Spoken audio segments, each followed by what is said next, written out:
কেমন আছেন সকলে? আরও একটু ভিডিও নিয়ে চলে আসলাম। একটা রান্নার ভিডিওই বলতে পারেন।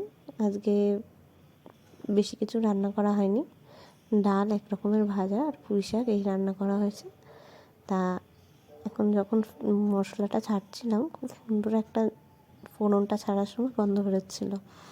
সামান্য একটু আদা, 5 ফোড়ন, শুকনো লঙ্কা, তেজপাতা, এটা ফ্লেভারটা আমার খুব ভালো লাগে, সেই কারণে আমি এখানে 5 ফোড়ন দিয়ে রান্নাটা করছিলাম।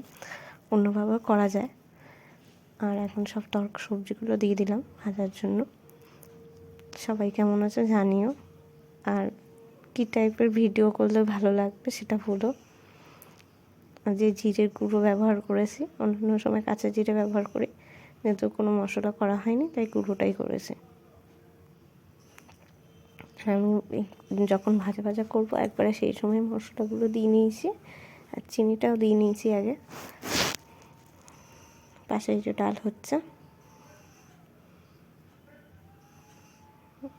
শাকটা দিয়ে দিয়েছি ভাজা হওয়ার পরে।